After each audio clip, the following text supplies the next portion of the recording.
Library हो गई। दूसरा आपका इटरेटर टूल्स हो गई।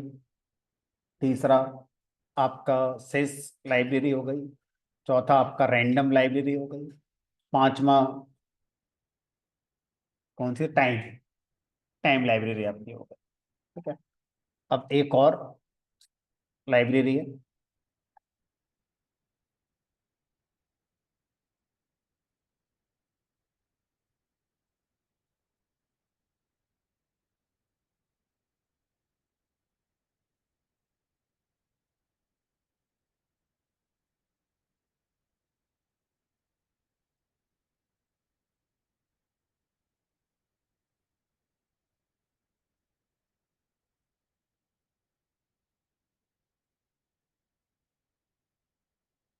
जिसका नाम है कैलेंडर।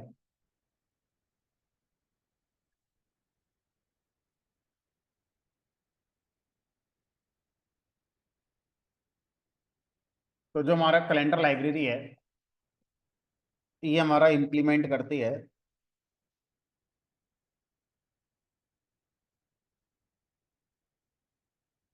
ग्रेगोरियन कैलेंडर को। क्या होता है ग्रेगोरियन कैलेंडर?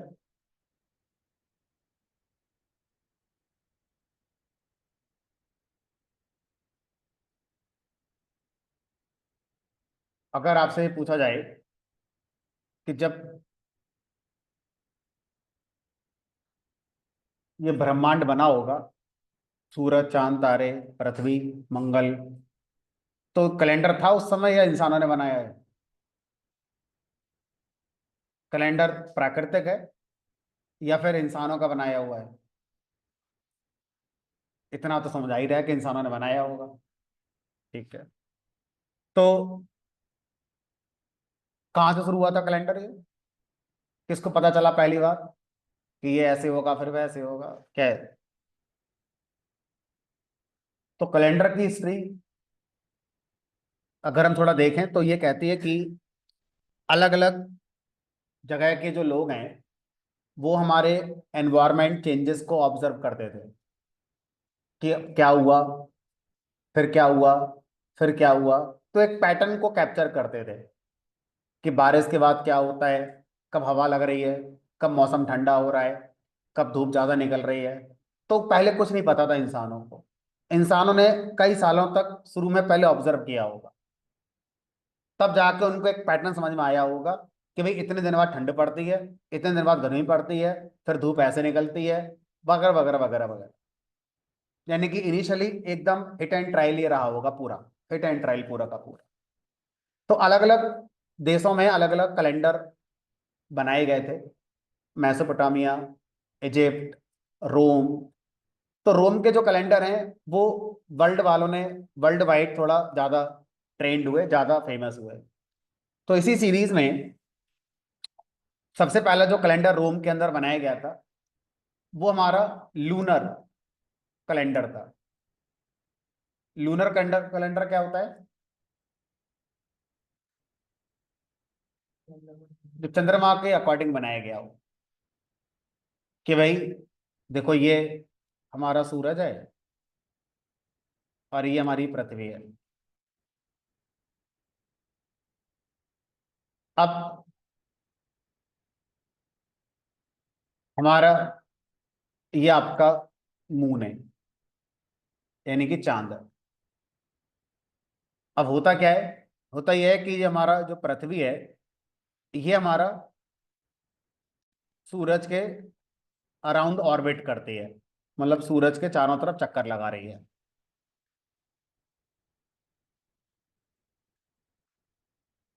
ठीक है। और जो चंद्रमा है, ये चंद्रमा पृथ्वी के चारों तरफ घूम रहा है, ऐसे करके। ठीक है। सूरज भी हमारा, जो हमारी गैलेक्सी है उसके सेंटर के चारों तरफ घूम रहा है, उसको छोड़ देते हैं। तो अब अगर आपसे कहा जाए कि शुरू में जो कैलेंडर बनाया गया था वो ये देख कर बनाया गया था चंद्रमा जब घूमता है पृथ्वी के चारों तरफ तो वो कैसे अपनी साइकिल पूरी कर रहा है, उसके हिसाब से दिन रात कैसे हो रहे हैं, कब ठंड पड़ रही है, कब कौन सा मौसम आ रहा है।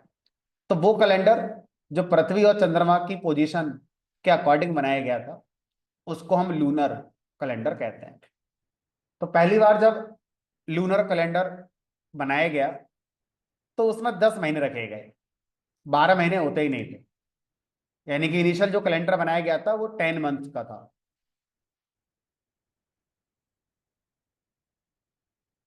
और जो 10 मंथ का कैलेंडर था, इसमें 304 दिन होते थे, 365 तो अब होने लगे। तो पहले जो कैलेंडर बना था इनिशियली, लूनर कैलेंडर, वो 10 महीने का होता था और इसमें 304 दिन हमारा होते थे। लेकिन ये जो कैलेंडर है, ये एक्यूरेट नहीं हो पाया, चीजों को सेम मैनर पे ऑब्जर्व नहीं कर पाया। तो बाद में क्या करा गया, बाद में सोलर कैलेंडर बनाए गए।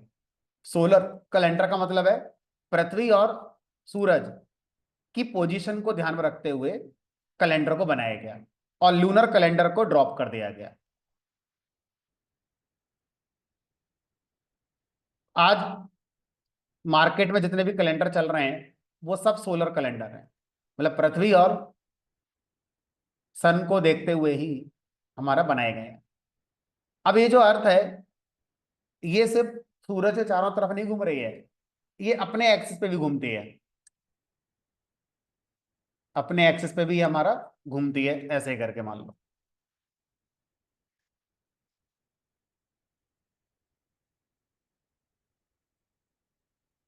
तो पृथ्वी दो तरह से घूम रही है, अपने एक्सिस पे घूम रही है और सूरज चारों तरफ घूम रही है, ऐसे घूमते घूमते घूमते चक्कर पूरा करते घूमती रहती है और सूरज चारों तरफ घूमती है। ठीक है। अब वो लोग, वो देश पृथ्वी पर जब इधर की तरफ हैं, उनको लगता है दिन है, सूरज देख रहा है। वो देश जो अपोजिट साइड में हो गए, उनको सूरज दिख नहीं रहा है, तो उनको लगता है रात हो गई। तो वास्तव में दिन और रात होते ही नहीं है ना। अगर सामने सूरज है तो दिन है, नहीं है तो रात है। ठीक है। तो अब अगर आपसे कहा जाए कि जब पृथ्वी घूमती है तो ये लोग इधर आ गए, ये लोग इधर आ गए, तो एक टाइम ऐसा आएगा कि इधर वाले लोग इधर पहुंच गए होंगे, अब उनको रात लगेगी, इधर वाले इधर आ गए, अब उनको दिन लगेगा। ऐसे तो होता होगा, और क्या है। तो पृथ्वी अपने एक्सिस पे चारों तरफ जब घूमती है तो 24 घंटे लेती है, इसलिए एक दिन रात मिलाकर 24 घंटे होते हैं। ठीक है। अब आप कहोगे सर ये कौन सी बात है, पृथ्वी अगर घूम रही है, मतलब अभी हम यहाँ नोएडा में बैठे हैं और पृथ्वी अगर घूम रही है तो सर हम आगरा पहुंच जाएंगे थोड़ी देर बाद।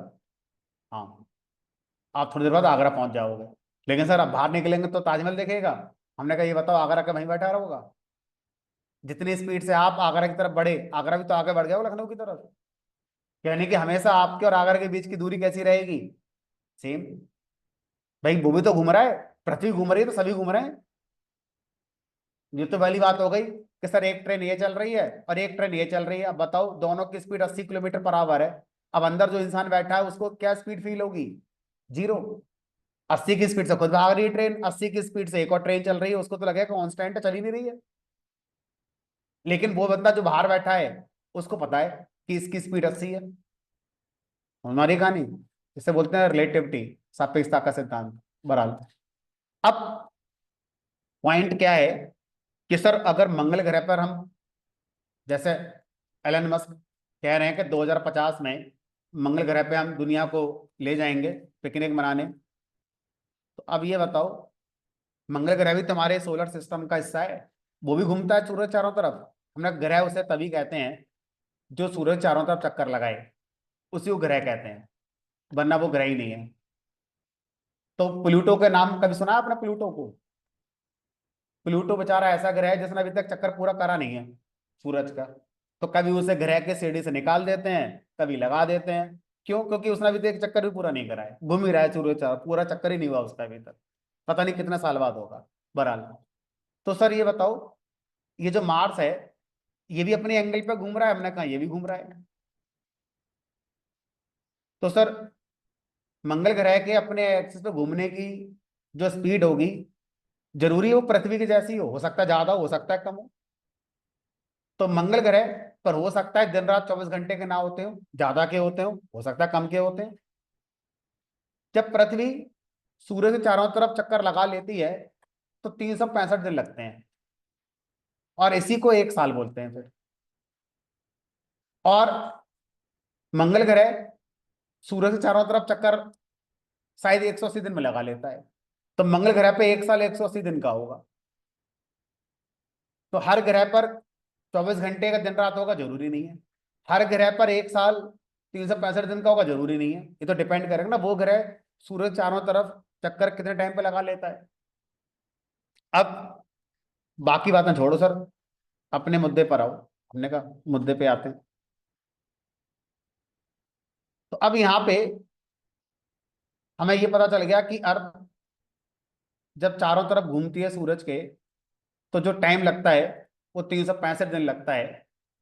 ऐसे कैलेंडर जो अर्थ के रोटेशन सन के अराउंड फोकस करके बनाए गए थे, उन्हें सोलर कैलेंडर कहा गया। और सोलर कैलेंडर के अंदर हमारा 12 महीने करे गए। तो पहले जो महीने होते थे, बड़ा इंटरेस्टिंग है ना? सोचोगे तो बड़ा अजीब लगेगा आपको, यार बताओ ऐसा था, आज तक पता ही नहीं था हमारे लिए। पहले 10 महीने होते थे। पहला महीना होता था मार्च, जनवरी फरवरी नहीं, मार्च। तो मार्च से आपका ईयर शुरू होता था, ठीक है? मार्च, अप्रैल, मई, जून, जुलाई, अगस्त, सितंबर, अक्टूबर, नवंबर, दिसंबर। जनवरी फरवरी है ही नहीं पिक्चर में, 10 महीने है बस। अब आप ध्यान से सोचो, तो ये जो महीनों के नाम रखे गए हैं, ये रोम के अंदर जो राजा हुए, जिन्होंने कैलेंडर वैलेंडर बनवाए, उन्होंने अपने फैमिली मेंबर के नाम पर रख दिए हैं। जैसे अगस्त, कोई रोम का राजा था, उसके लड़के का नाम अगस्ता था, उसने अपने लड़के के नाम पर महीने का नाम अगस्त रख दिया। कोई महीना किसी देवी देवता के नाम पर है, कोई किसी फेस्टिवल के नाम पर है। तो ये सारे जो नाम है ना, मार्च से लेकर अगस्त तक, ये सारे के सारे रोम के जो फेस्टिवल होते हैं या रोम के राजाओं के फैमिली मेंबर के जो नाम थे, उनके नाम पर रखे गए थे। बाद के महीनों के नाम ग्रीक से लिए गए थे। संस्कृत में सात को क्या बोलते हैं? सप्तम। सितंबर, सप्तम और सात एक ही बात होती है। आजकल प्रोसेसर कौन से आ रहे हैं? Dual core. डुअल माने दो। फिर उसके बाद ऑक्टा भी तो आते हैं, ऑक्टा प्रोसेसर। ऑक्टा माने क्या होता है? 8। तो अक्टूबर, अक्टूबर में घड़ी छुपी है किसकी? 8 की। ये सब ग्रीक के लेटर हैं। Octa, septa, hexa. नवंबर में किसका साइंस छुपा है? 9 का। दिसंबर में किसका गणित आता है? 10 का। तो जब 10 महीने का साल होता था, तो सितंबर 7वां महीना होता था, अक्टूबर 8वां होता था, नवंबर 9वां होता है, और 10वां 10। और ये साउंड भी आ रहा है, बात भी सही है। सितंबर सप्तम महीना, साल का 7वां महीना। जब सोलर कैलेंडर बनाया जा रहा था, तो अब 12 महीने, क्योंकि पहले सोचा गया था कि 304 दिन का एक साल होता है, बाद में पता चला 365 का होता है। तो अब 2 महीने ऐड करने पड़े। जब 2 महीने ऐड करने पड़े, तो अब कैसे ऐड करें? तो क्या करा गया? महीनों को ऐड करा गया, जनवरी, फरवरी। अब जब जनवरी फरवरी ऐड करे गए, तो 2 महीने आ गए, ये जनवरी, और ये आ गया आपका फरवरी। ठीक है? जनवरी था 11वां महीना, फरवरी था 12वां महीना, है ना? मैं आपको इतिहास पढ़ा रहा हूं, आज क्या है वो नहीं पढ़ा रहा हूं कि पहले क्या था। वहां से अगर हम चलकर आज की दुनिया में आए, तो क्या था वो समझो। तो अब अगर आपसे कहा जाए कि फरवरी में कम दिन क्यों रखे गए, क्योंकि पहले क्या करा, शुरू के 11 महीनों में दिन बांट दिए गए, 30 31 का यूज करके इन सारे महीनों में बांट दिए गए। अब फरवरी आखिरी बचा, तो जितने बचे गए वो सब फरवरी को दे दिए। कितने बचे? 28 ही बचे। बाकी सबको 28 29 करने के बाद लास्ट में जो बचे गए वो सब फरवरी में आ गए, क्योंकि महीने का लास्ट था ये, साल का आखिरी महीना होता था फरवरी, इसलिए फरवरी को सबसे छोटा रखा गया क्योंकि सबसे लास्ट में आया था ये। ठीक है। उसके बाद क्या हुआ, रोम में कुछ और राजा हुए, उनमें से एक राजा का नाम था जूलियर सीजर, जिसको हम बोलते हैं जूलियन कैलेंडर। तो जूलियस सीजर एक राजा हुए, उन्होंने इस सोलर कैलेंडर को मॉडिफाई करा, और उन्होंने क्या करा, उन्होंने इन महीनों को यहां से खिसकाकर यहां डाल दिया, जनवरी को सबसे पहला महीना बना दिया। सबसे पहला महीना जनवरी को बनाने के पीछे वजह, जनवरी रोम के अंदर किसी गॉड का नाम है, मतलब जेनस करके है, उससे जनवरी निकाली है। तो वो चाहते थे साल का पहला महीना गॉड के नाम पर होना चाहिए, तो उन्होंने जनवरी को उठाकर डाल दिया यहां पर। और जनवरी और फरवरी जब एक साथ ऐड हुए थे तो उन्होंने फरवरी को भी वहां से उठाकर डाल दिया यहाँ पर। तो जूलियन कैलेंडर जब बनाया गया तो ये सोलर सिस्टम पर ही बनाया गया था, लेकिन इसमें जनवरी को पहला महीना कर दिया गया और फरवरी को कर दिया गया दूसरा महीना, मार्च हो गया तीसरा। अब सोचो इस तरह से सितंबर कौन सा महीना है? 9। अक्टूबर कौन सा है? नवंबर कितना है? आपके घर में छोटे भाई बहन अगर आपसे पूछ लेना कि सितंबर माने तो 7 होता है, तो ये साल का 9 महीना क्यों है? तो पहले नहीं था, पहले सितंबर साल का 7वां महीना था, तो जो नाम इसका सितंबर रखा गया था वो रखा ही इसलिए गया था क्योंकि ये साल का 7वां ही महीना होता था। ये जूलियन कैलेंडर जब बनाया गया तब ये चेंज करे गए। ठीक है। और इस तरह से जूलियन कैलेंडर ने बताया कि भाई आपका जो 365 दिन है वो भी सही नहीं है। 365 सही 1/4, मतलब एक चौथाई दिन और लगता है पृथ्वी को सूरज का पूरा चक्कर लगाने में। इसका मतलब एक साल 365.25 दिन का होता है। अब सर ये 25.25 कहां से लेके आए? तो जूलियन कैलेंडर ने एक कॉन्सेप्ट निकाला कि एक काम करते हैं, पृथ्वी को एक चक्कर लगाने देते हैं, 365 दिन का साल बना देते हैं, अगला चक्कर लगाने देते हैं, 365 दिन का एक साल बचा लेते हैं, तो यानी कि एक चौथाई आधा दिन बच गया हमारे पास। तीसरा चक्कर लगाने देते हैं, 3 चौथाई दिन बच गया। चौथा चक्कर पूरा हो गया, मतलब 0.25 0.25 0.25, एक दिन पूरा बच गया। अब ऐड कर दो साल में, और साल कितने का बना दो? 366 का। तो हर 4 साल बाद साल कितने का होता है? 366 का होता है। क्यों होता है? क्योंकि उसके पीछे की घड़ी चल रही है। अपने मन से थोड़ी करा गया था कि चलो मन से कर देते हैं। अब वो एक दिन कहाँ बढ़ाया जाए, हमने कहा फरवरी सबसे छोटा है, इसी बेचारे को दे देते हैं, बाकी में तो पहले ही 30 31 चल ही रहे हैं, यही पीछे रह गया था, चलो इसी में डाल देते हैं, एक महीना जो एक दिन एक्स्ट्रा होगा फरवरी को दे देते हैं। तो इस तरह से फरवरी जब 366 दिन का साल होगा तो फरवरी 29 की होगी, और जब 365 दिन का साल होगा तो फरवरी 28 की होगी। इस वर्ड को लीप ईयर कहा गया, लीप ईयर।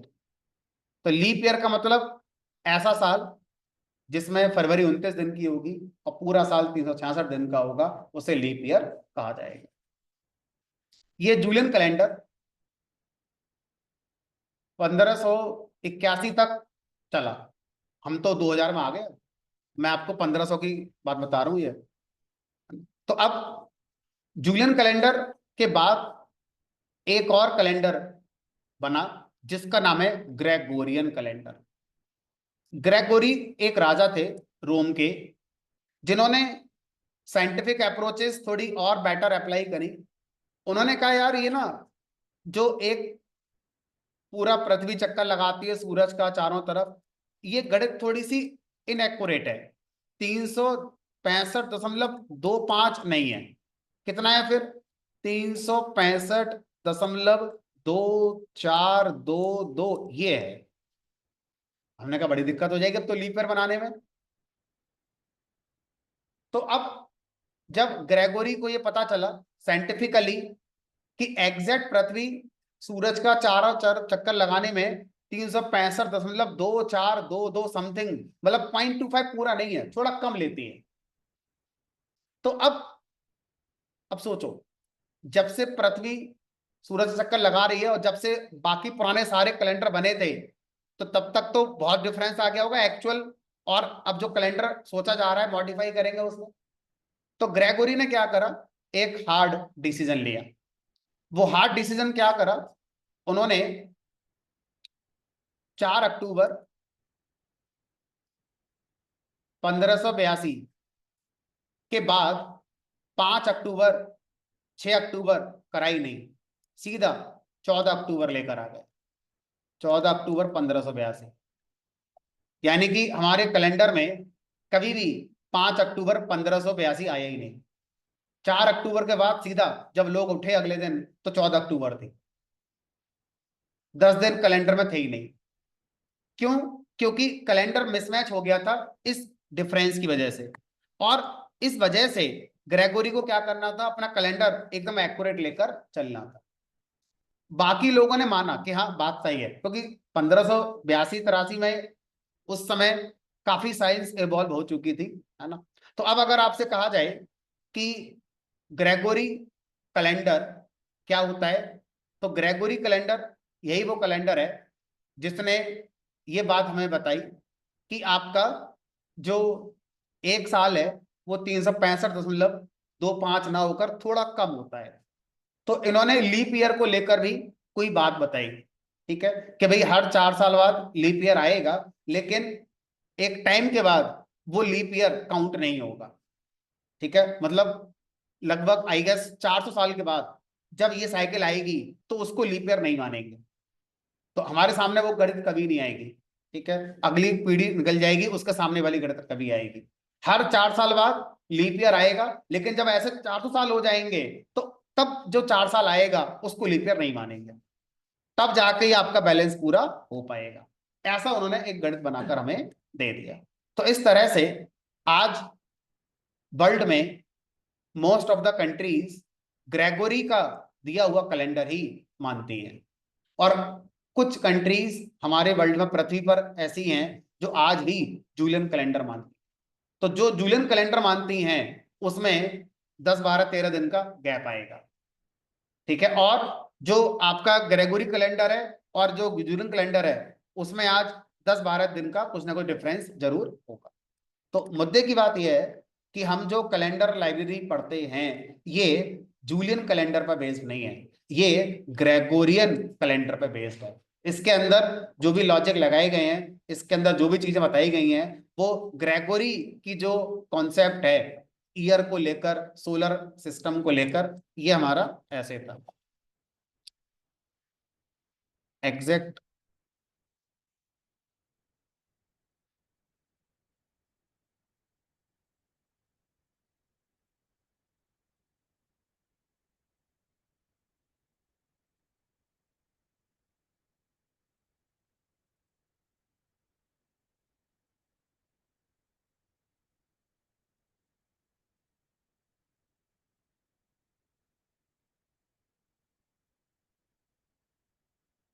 ये देखो, skipping 10 days to realign the equinox.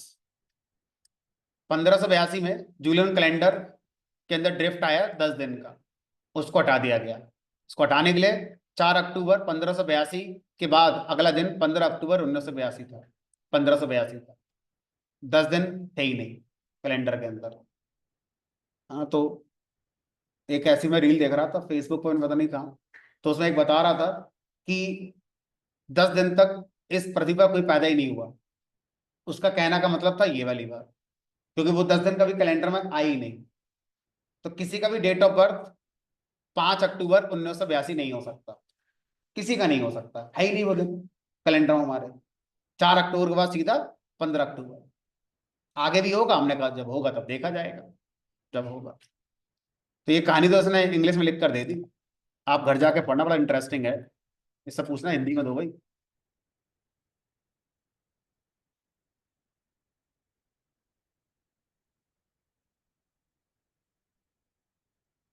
तो हर 4 साल बाद लीप ईयर लगा जा रहा है, लेकिन 11 मिनट का डिफरेंस आ जाता है इस रूल के अकॉर्डिंग, कि 11 मिनट की डिफरेंस आ जाएगी आपका। तो ग्रेगोरी ने इसको सही करा।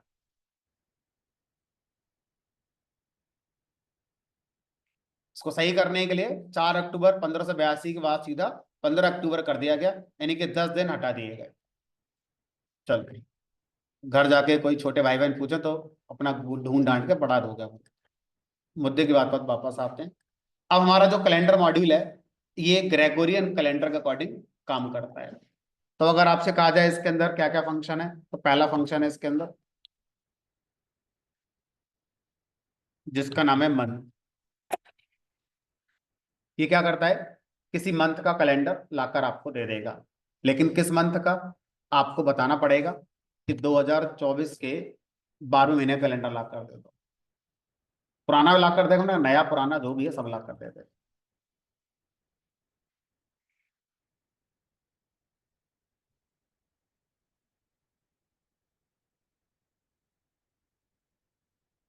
तो सर ये 15 अगस्त 1947 को क्या था बताओगे, हमने कहा देख लेते हैं।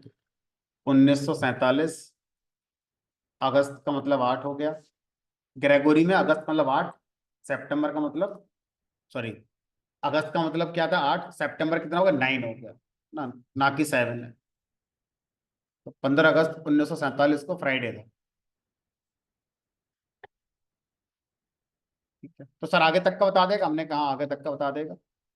इससे पूछना जब भारत विकसित हो जाएगा 2047 में, ऐसा लोग कह रहे हैं, तो उसका कैलेंडर ला कर देना जरा अगस्त तक का। तो अगस्त 2047 का कैलेंडर है यार। तो सर इसमें लिख कर नहीं आ रहा होली कब है दिवाली कब है। अरे तो ये कैलेंडर किसी रिलीजन के अकॉर्डिंग नहीं बनाया गया। तो अगर आप रिलीजन के अकॉर्डिंग कैलेंडर चाहते हो तो अलग अलग कैलेंडर आते हैं, है ना। तो अलग अलग कैलेंडर है जो आप यूज कर सकते हो रिलीजन के अकॉर्डिंग, जिसमें आपका पूरा पंचांग वगैरह हर रिलीजन का जो जो होता है सब लिख कर आएगा। अब हमारे पास एक फंक्शन और है। मंथ फंक्शन का नाम है ना। तो नहीं, अगर हम पूरे साल का कैलेंडर चाहते हैं, मंथ का नहीं चाहते, पूरे साल का ही आ जाए, तो उसके लिए कैलेंडर मॉड्यूल के अंदर कैलेंडर नाम का ही फंक्शन पूरे साल का कैलेंडर आ जाएगा।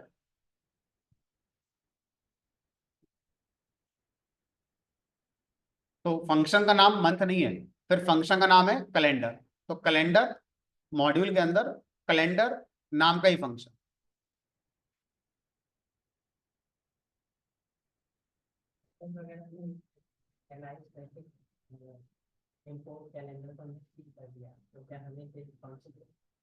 नहीं नहीं, सी डॉट कैलेंडर, फंक्शन का नाम कैलेंडर ही रहेगा, वो तो मॉड्यूल वाले कैलेंडर का नाम था। तो सी डॉट कैलेंडर लिखना पड़ेगा फिर भी अब। अब अगर आप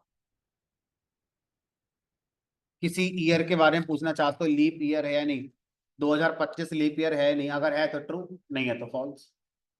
फॉल्स मतलब 2025 में फरवरी 28 दिन की हो।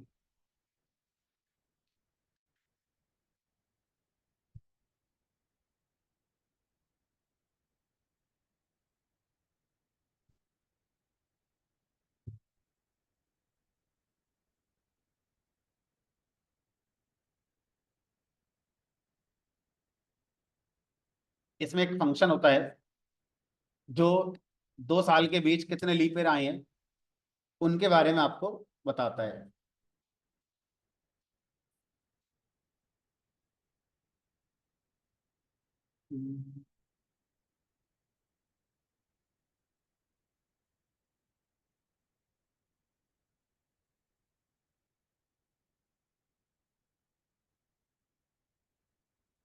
उसका नाम मैं भूल रहा हूँ, चेक करके बताओ।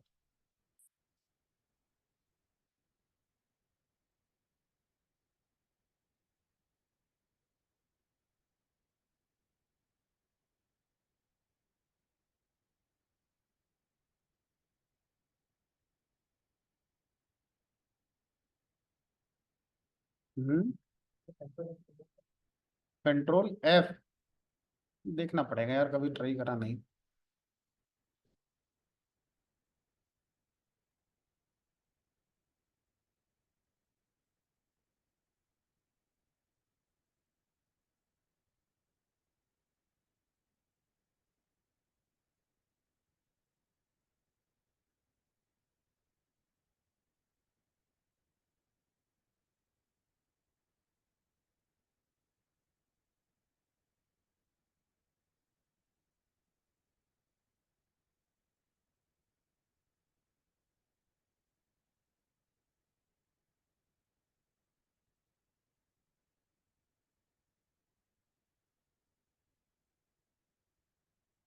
हम्म।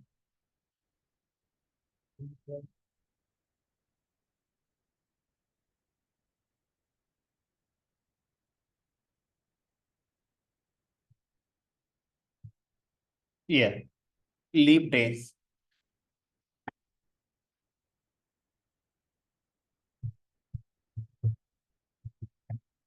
मान लो 2000 से लेकर 2025 तक कितने लीप ईयर पड़े हैं, वो मुझे पता करने हैं।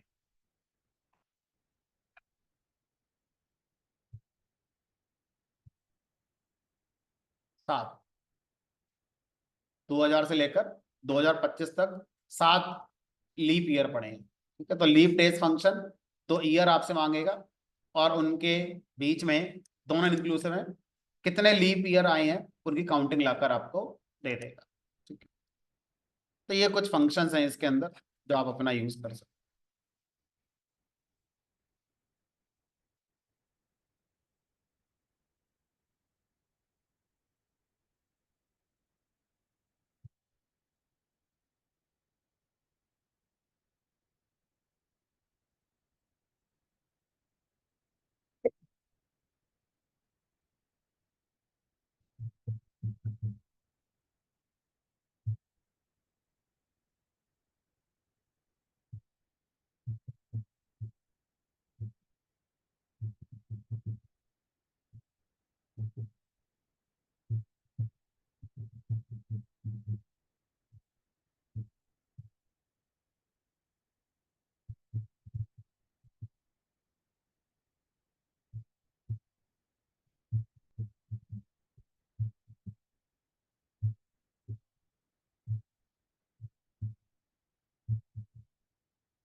चलो एक और लाइब्रेरी पढ़ते हैं।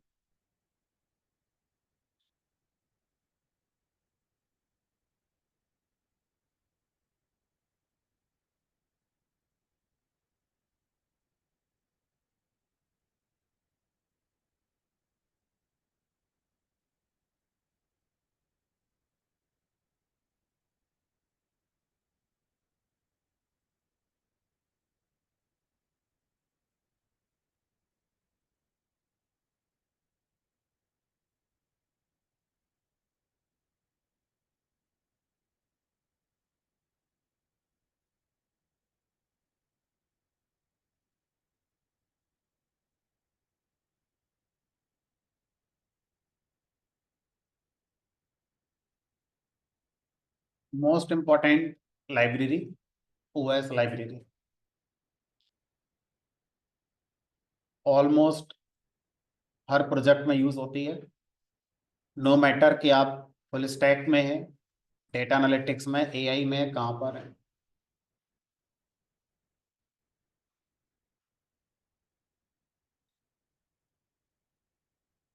ओएस लाइब्रेरी जैसा नाम, ऑपरेटिंग सिस्टम, तो आपकी बात ऑपरेटिंग सिस्टम से कराती है। जैसे सिस लाइब्रेरी आप इंटरप्रेटर से बात करने के लिए यूज करते हैं, इसी तरह से ओएस लाइब्रेरी आप ऑपरेटिंग सिस्टम से बात करने के लिए यूज करते हैं। आसान भाषा में, आप अपने कंप्यूटर को जैसे ऑपरेट करते हैं कीबोर्ड माउस का यूज करके, आप वो सारे काम ओएस लाइब्रेरी से कर सकते हैं और आसान आसान कर देते हैं। अगर मैं आपसे कहूँ मुझे कोई फोल्डर बनाना है, तो आप माउस पकड़ कर राइट क्लिक करके न्यू फोल्डर बना दोगे। जहां बनाना है वहां पर राइट क्लिक करो, न्यू फोल्डर बन जाएगा। ओएस लाइब्रेरी कह रही है मुझसे करवा लो। अगर आपको फोल्डर बनाना है तो माउस क्लिक करने की जरूरत नहीं है। ओएस लाइब्रेरी के अंदर एक फंक्शन है जो फोल्डर बनाने वाला काम करता है। किसी फोल्डर के अंदर कितनी फाइल रखी है, आप ओएस लाइब्रेरी के अंदर एक फंक्शन है उससे पता कर सकते हैं। किसी फाइल को रीनेम करना है तो राइट क्लिक रीनेम करते हो, आप ओएस लाइब्रेरी से कर सकते हो। किसी फाइल को डिलीट करना है, किसी फोल्डर को डिलीट, तो ये सारे काम जो आप अपने कंप्यूटर में कीबोर्ड माउस से कर लेते हो, लगभग सारे काम ओएस लाइब्रेरी से भी किए जा सकते। तो इसका आंसर अभी मैं दूंगा थोड़ी देर बाद, कि जब हम कर ही सकते हैं मैन्युअली कीबोर्ड माउस से, तो ओएस लाइब्रेरी से क्यों करें। ठीक है, तो पहले एक बार पढ़ लेते हैं, फिर इस क्वेश्चन का आंसर आज ही दूंगा। ठीक है, तो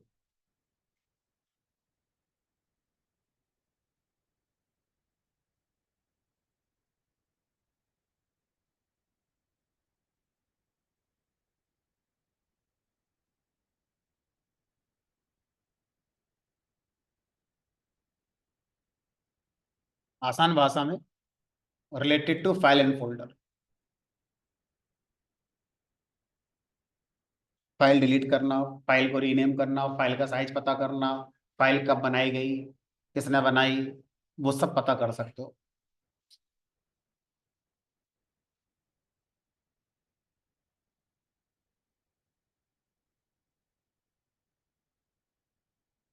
तो इसका पहला फंक्शन है गेट सी डब्ल्यू। पहला ही फंक्शन कुछ लोगों को सरप्राइज करेगा, सबको नहीं, कुछ लोगों को करेगा।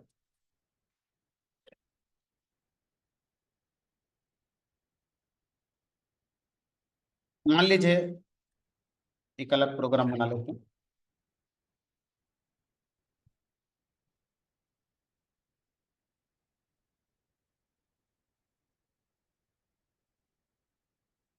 मुझे पता है कि मैं आपके बैच में बनाए गए सारे प्रोग्राम को एफ ड्राइव के अंदर, बैचेस फोल्डर के अंदर 6 नाम से फोल्डर बना रखा है, मैं इसमें सेव करता हूँ।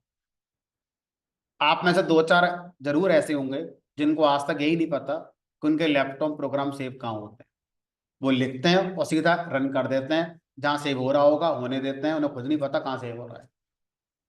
तो अगर आपसे कह दिया जाए सारे प्रोग्राम मुझे पेन ड्राइव में दे दो, तो आपको शायद कुछ लोगों को खुद ही नहीं पता होगा कि उनके लैपटॉप में है कहाँ प्रोग्राम, है ना। स्पेशली जो जुपिटर वगैरह या VS कोड वगैरह चला रहे हैं अपने आप से, मैंने नहीं पढ़ाया क्लास में, ठीक है। तो अब OS मॉड्यूल के अंदर फंक्शन है कैट CWD। ये फंक्शन आपको पाथ ला के बताएगा उस फोल्डर का जहां पर ये प्रोग्राम आपका रन हो रहा है।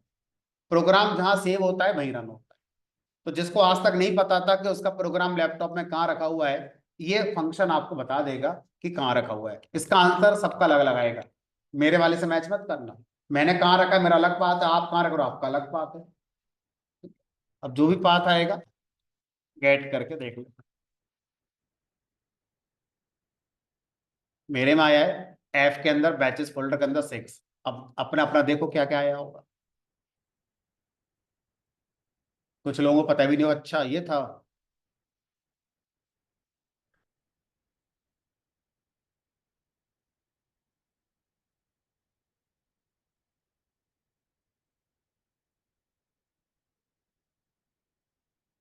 CWD, current working directory.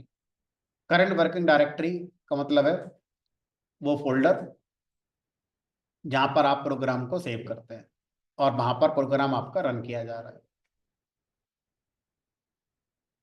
किसी का अजीब सा आया, किसी का अजीब नहीं आया, आया तो होगा ही।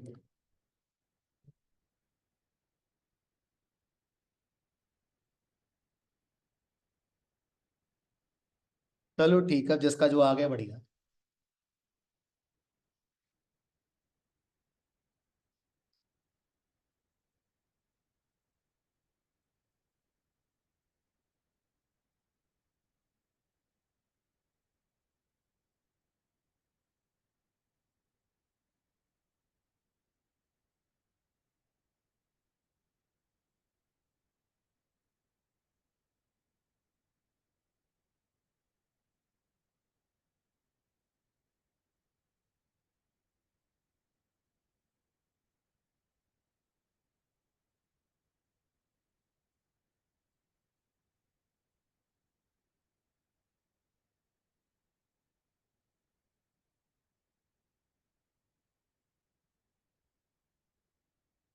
दूसरा फंक्शन है लिस्ट डायरेक्टर।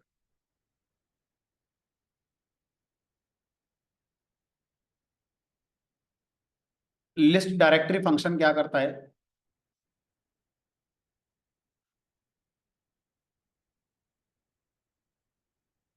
आपकी जो करंट वर्किंग डायरेक्टरी है जिसमें ये प्रोग्राम सेव है, उसमें और कितनी फाइलें हैं, उसमें और कितने फोल्डर हैं, सबके नाम एक लिस्ट में रखकर आपको दे देगा।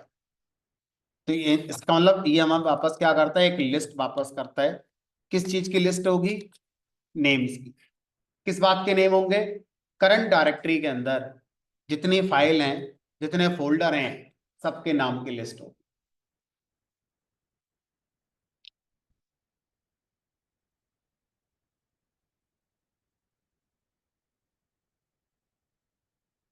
ये लिस्ट है, ये पहला प्रोग्राम, ये दूसरा, ये तीसरा, चौथा, जो जो है सबके आ रहे हैं।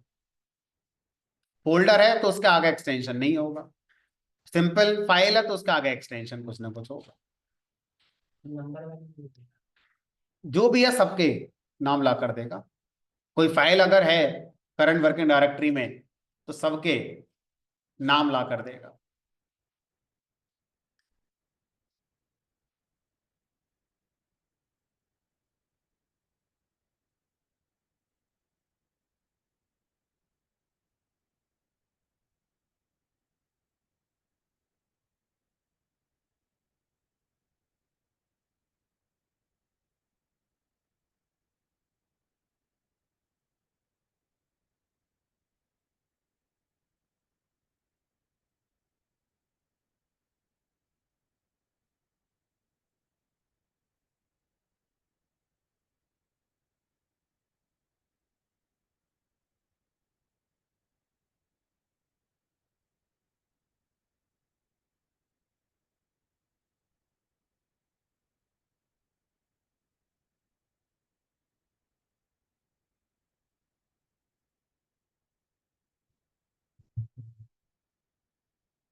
अब सर, जिस फोल्डर में प्रोग्राम चल रहा है उसके सारे फाइलों के नाम तो चलो आ गए।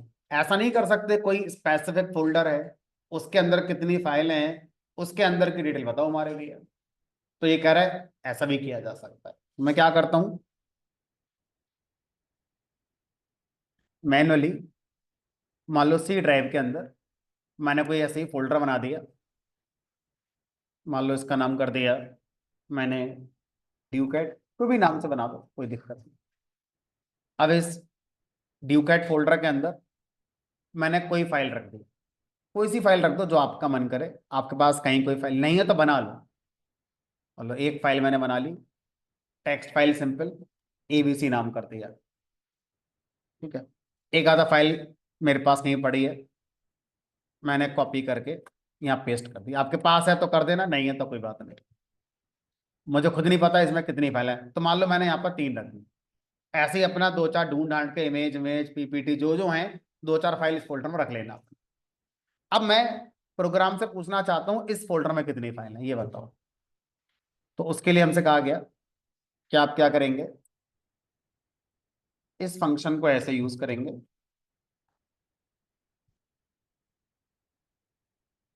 लिस्ट डायरेक्टरी, और यहां पर आप अपना क्या बताएंगे, पाथ बताएंगे। अब पाथ जब भी मुझे पाइथन के प्रोग्राम में कभी बताना पड़ेगा, पहली बार हम किसी चीज का पाथ बताने जा रहे हैं, तो हमेशा वो स्ट्रिंग में लिखा है। पाथ को स्ट्रिंग में आप लिखते हैं। पाथ शुरू होता है ड्राइव के लेटर से। ड्राइव का लेटर मैंने अपना सी माना हुआ है, तो जनरली पाथ केस सेंसिटिव नहीं होता, लोअर केस अपर केस हमारा चल जाता है। उसके बाद कॉलन लगाना है, तो हमेशा ड्राइव के लेटर के बाद कॉलन लगाया जाता है। ठीक है। उसके बाद उस ड्राइव के अंदर किस फोल्डर के बारे में जानना चाहते हैं उसका नाम बताओ। हमने कहा ड्यूकैट नाम से, स्लैश और लगाएंगे कॉलन स्लैश। फिर ड्यूकैट फोल्डर के अंदर कोई और फोल्डर होता तो फिर स्लैश लगाएंगे। यानी कि अगर आपसे कहा जाए कि पाथ जब आगे बढ़ता है तो सिर्फ स्लैश का यूज करके आगे बढ़ता है, कॉलन सिर्फ ड्राइव के लेटर के साथ लगाए जाते हैं। स्लैश शब्द इनकम्प्लीट है, आपको बताना पड़ेगा फॉरवर्ड स्लैश या बैक स्लैश। कौन से वाले स्लैश है ये, फॉरवर्ड स्लैश है। ठीक है। तो पाथ में फॉरवर्ड स्लैश आपको लगाने होंगे। कह रहा 3 फाइल है यहाँ पर, एक ये है, एक ये है, और एक ये है।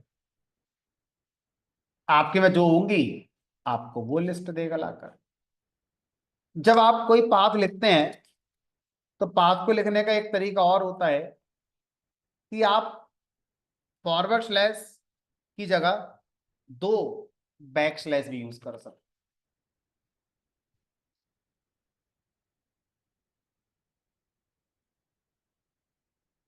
आप ऐसा भी कर सकते हैं कि सर पाथ को कॉपी पेस्ट ना कर लें, क्यों टाइप करवा रहे हो। हमने कहा यहां जाओ फोल्डर के अंदर और इस फोल्डर का पाथ यहां से सेलेक्ट करके कॉपी कर लो और यहाँ पेस्ट कर दो। अब बताओ ये सही है गलत है, गलत। क्योंकि पाथ में स्लैश बैक वाला आएगा तो 2 आएंगे, और अगर फॉरवर्ड वाला है तो 1 आएगा। लेकिन जब मैं कॉपी पेस्ट करता हूं तो ये दोनों में से कोई नहीं निकला। चलाएं तो एरर आ गई, इनवैलिड करके कुछ दिखा रहा है। तो अब आपको क्या करना होगा, आपको इसको सही करना होगा। या तो ऐसे करो तो चलेगा, या फिर ऐसे करो तो चलेगा। ठीक है। तो अब जो लास्ट हमारा फोल्डर होता है उसके बाद स्लैश लगाना ऑप्शनल, लगा दोगे तो भी सही है, नहीं लगाओगे तो भी। ठीक है। तो इस तरह से जब भी आप पाथ को लिखेंगे तो आपको इस बात का ध्यान रखना है कि आप अगर कॉपी पेस्ट करते हैं, अगर बड़ा पाथ है तो लिखने की बजाय रिकमेंड यही करते हैं कॉपी पेस्ट करो, तो उसका पाथ का स्लैश चेंज करने का आपको ध्यान से ध्यान रखना है। तो इस तरह से हम इस काम को कर सकते हैं।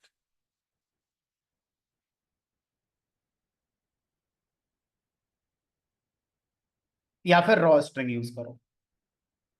ठीक है, या फिर रॉ स्ट्रिंग का यूज करना चाहिए।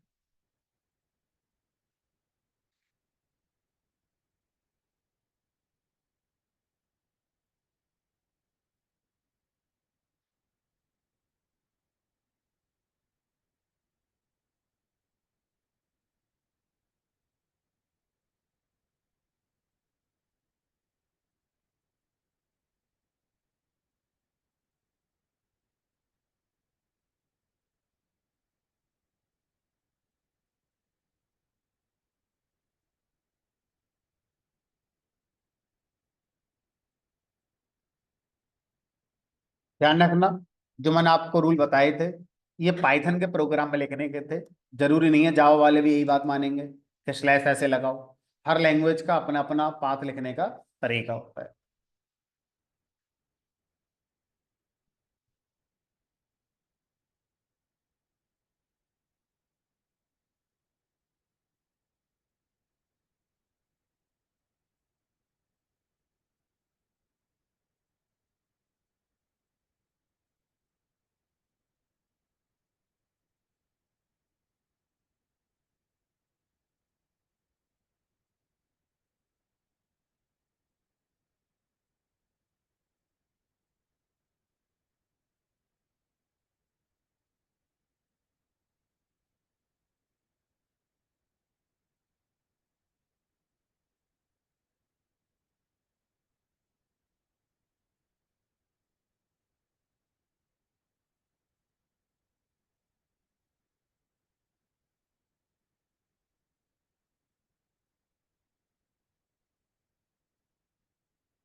ये वाला काम नहीं कर रहा है भाई, रॉ स्ट्रिंग के साथ भी ये चल रहा है।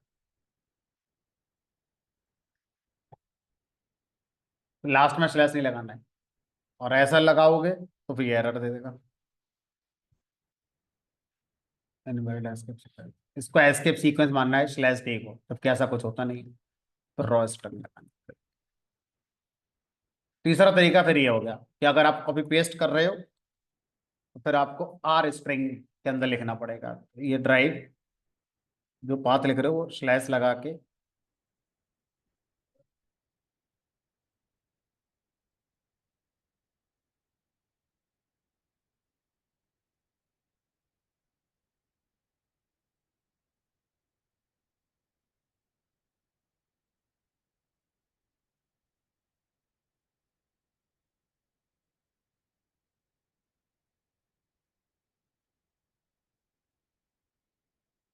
तीन तरीके हो गए। तो कॉपी पेस्ट ये होता है, तो आप उसके पहले आर लगा लेना। तीनों में से कोई भी तरीका आप यूज कर सकते हो पाइथन पाथ लिखने का।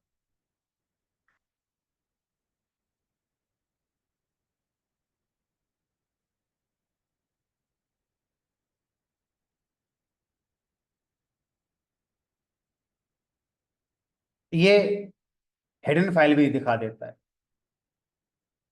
क्या मैं कहना चाह रहा हूँ, मान लो मैंने क्या करा, इस वाली फाइल को मैनुअली हाइड कर दिया।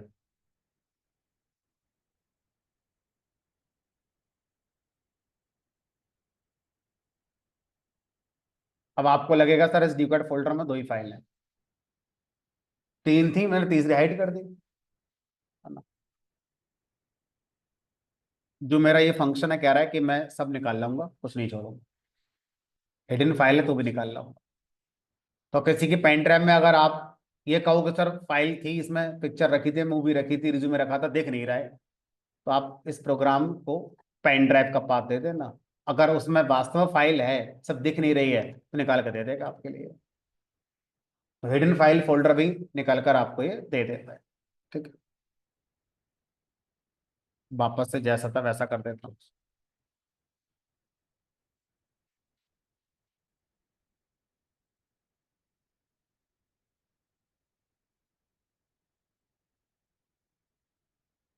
चलो, अब हमारे पास अगला फंक्शन है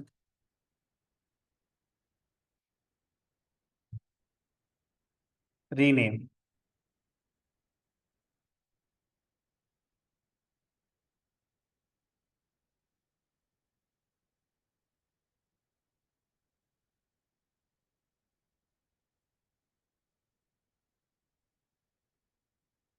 रीनेम फंक्शन करा है कि अगर आप किसी भी फाइल का नाम रीनेम करना चाहते हैं तो मुझसे उस फाइल का सोर्स पाथ बताओ जिसको रीनेम करना है। मान लो सी ड्राइव के अंदर abc.txt फाइल जो मैंने बनाई है, इसको रीनेम कर दो।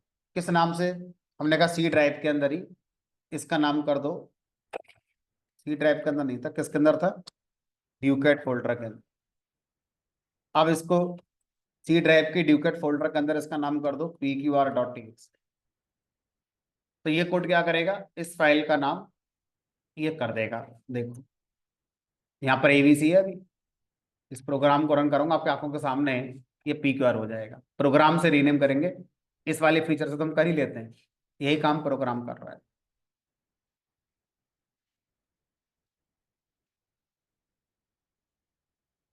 अब आता है इंटरेस्टिंग क्वेश्चन कि सर ऐसा करने में क्या दिक्कत थी? आप इसके लिए पाइथन पढ़ा रहे हो, प्रोग्राम लिखवा रहे हो, कोई क्यों करेगा जब खुद ही कर लेगा? तो अब इसका आंसर मैं आपको प्रोग्राम बना कर देता हूँ, और फिर आप जो कह रहे थे उससे करना, और मैं अपने पाइथन वाले तरीके से करूंगा। तो मैंने क्या करा, सिंप्लिसिटी के लिए ये फाइल जैसे आपके पास है, मैंने इसकी कुछ कॉपी बना ली, control C control A control C control B करके, इस बात का आंसर देने के लिए कि जब हम खुद ही रीनेम कर लेते हैं तो प्रोग्राम को क्यों परेशान कर रहे हो। तो मैंने कहा एक काम करते हैं, मैं कुछ हजार फाइल पहले अपने एक फोल्डर के अंदर बना लेता हूँ। सिंपली कॉपी पेस्ट करता जा रहा हूँ, अपने आप उनका नाम 1 2 3 4 होता जा रहा होगा।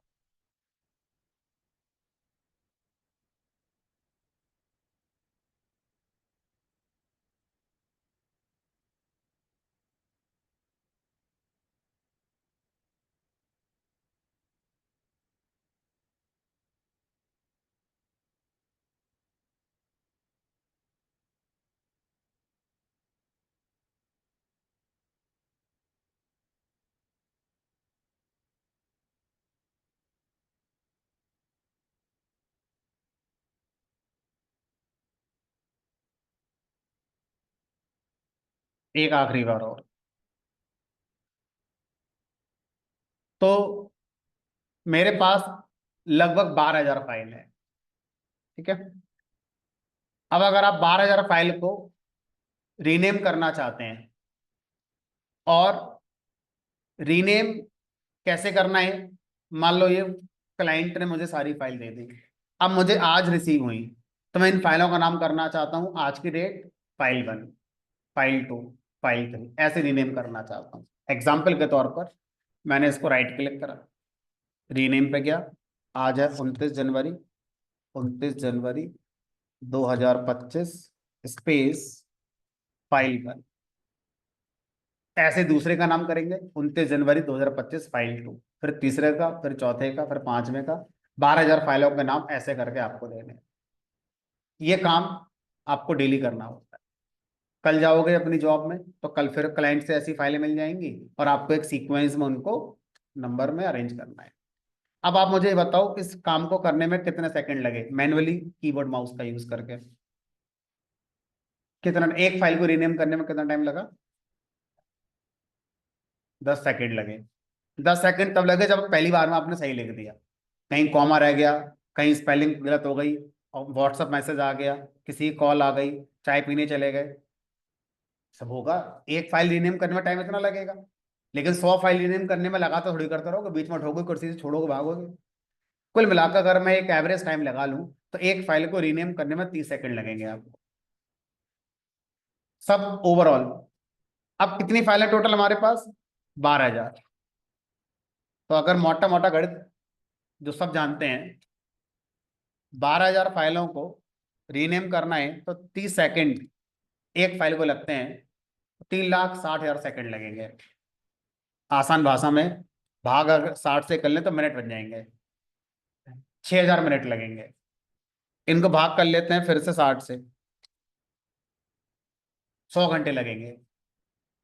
एक आदमी 8 घंटे नौकरी करता है, भाग 8, 12.5 दिन लगेंगे, बीच में 2 छुट्टी भी ले लेगा। कुल मिलाकर 15 दिन का काम है ये। जो अभी आपको बहुत आसान लग रहा था, ये काम 15 दिन में आपसे होगा, और 15 दिन से पहले ऐसा होगा नहीं आपसे, और आप बोर हो जाओगे, फ्रस्ट्रेट हो जाओगे। क्या कह रहे हो? मेरा प्रोग्राम इस काम को 5 सेकंड में कर दे तो 5 सेकंड लगेंगे बस। आप इंसान बन के इस काम को 15 दिन में करोगे, और पाइथन का प्रोग्राम अगर आपने बनाना सीख लिया तो यही काम वो 5 सेकंड में कर देगा। सर दिखा दो बस बना के। हमने कहा चलो। अब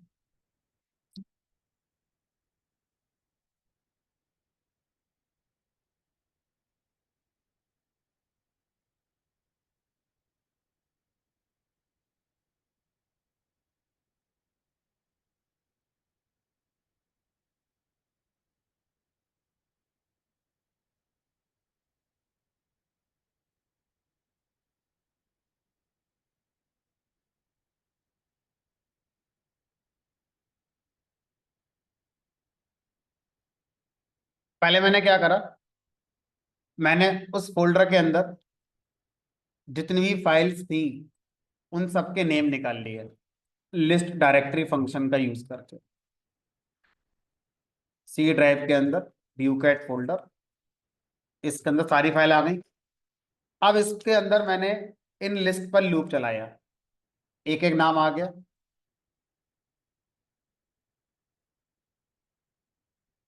लॉजिकली सोचना, अगर मैं लूप के अंदर रीनेम फंक्शन चला दूं तो ये रीनेम कितनी बार कॉल हो जाएगा?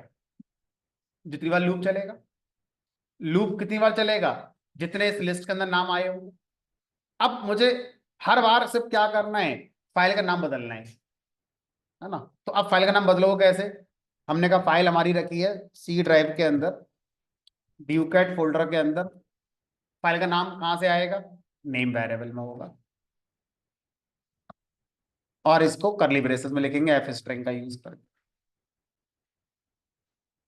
इस फाइल को रीनेम करो एफ।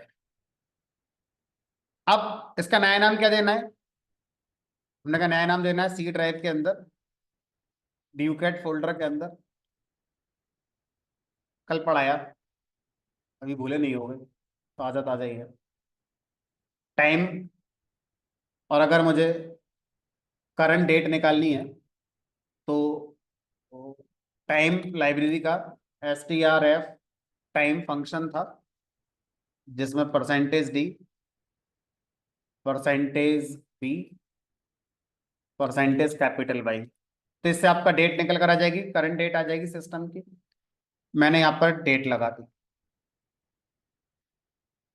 साथ में स्पेस, फाइल, डैश, एक वेरिएबल लगा दिया i.txt। आई वेरिएबल की वैल्यू मैंने ऊपर कर दी 1, और अब होगा file1.txt। अगली बार लूप चले तो आई को बढ़ा दो, आई प्लस इक्वल कर, दूसरी फाइल आएगी, उसको रीनेम कर देंगे file2.txt। इस तरह से आपका होता जाएगा। और जब ये हो जाए तो टास्क कंप्लीट। देखते हैं कितना टाइम लगे। 1, 2, 3, 4, चलो 5 मान लो, 5 सेकंड लगे। पर दिखाना जरा, निकलो देखो। सी ड्राइव के अंदर, डुकेट फोल्डर के अंदर, 29 जनवरी 25, फाइल 1, फाइल 2, फाइल 3। अभी आप कर ही रहे होते, दो तीन हुई होंगी आपसे अभी। इसने सबको रीनेम कर दिया, 5 सेकंड लगे। इसको बोलते हैं आसान भाषा में ऑटोमेशन। तो अगर आप कंप्यूटर चलाते हो कीबोर्ड माउस का यूज करके, तो वन टाइम काम करने के लिए आपको आसान लगता है। लेकिन वही काम फ्रीक्वेंटली कई फाइलों के लिए करना हो, तो आप ऑटोमेशन की तरफ जाओगे। ऑटोमेशन करने के लिए आप ऐसी प्रोग्रामिंग लैंग्वेज नहीं मांगोगे जो सबसे तेज चलती हो। आप बस ऐसी प्रोग्रामिंग लैंग्वेज मांगोगे जो इंसानों से तेज चलती है। पाइथन सबसे तेज नहीं है, लेकिन इंसानों से तेज होती है। सबसे तेज तो सी लैंग्वेज है। ये काम सी में हो सकता है 2 सेकंड में हो जाता, 5 सेकंड की जरूरत ही नहीं पड़ती। लेकिन सी में इस प्रोग्राम को लिखना आपको बहुत चैलेंजिंग हो जाता, और शायद आप लिख भी ना पाते सी में ये प्रोग्राम, है ना। तो लोगों ने सोचा यार पाइथन ही सही है। सी से स्लो है, लेकिन एज ह्यूमन बहुत फास्ट है। 15 दिन वाला काम 5 सेकंड में कर दिया इसने। और कितना फास्ट कराओगे काम, क्योंकि मेरी रिक्वायरमेंट ऑटोमेशन की है। ठीक है, तो ऑटोमेशन में प्रोग्रामिंग का अगर हम एक एग्जाम्पल दें, तो फाइल एंड फोल्डर मैनेजमेंट सबसे बढ़िया एग्जाम्पल है। कंप्यूटर के बल्क में फाइल फोल्डर मैनेज करने हैं, मैनुअली कर सकते हो लेकिन बहुत टाइम लगेगा आपका। तो आप एक प्रोग्राम बनाकर इस काम को करने की कोशिश करें, और जब भी फाइल फोल्डर पर काम करोगे, आपको ओएस लाइब्रेरी की याद आ जाएगी, क्योंकि ओएस लाइब्रेरी का शुरुआत यहीं से हुआ है। This library provides functions related to file and, पूरा कर देते हैं, file and folder management, manage करना। ठीक है, रीनेम वाला हो गया।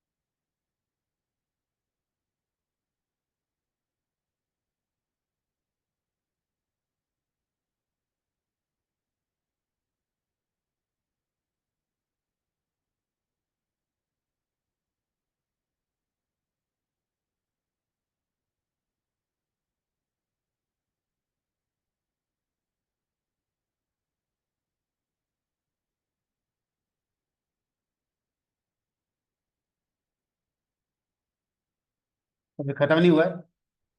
कल हमारी क्लास होगी। कल थर्सडे है, लेकिन फिर भी कल हमारी क्लास होगी।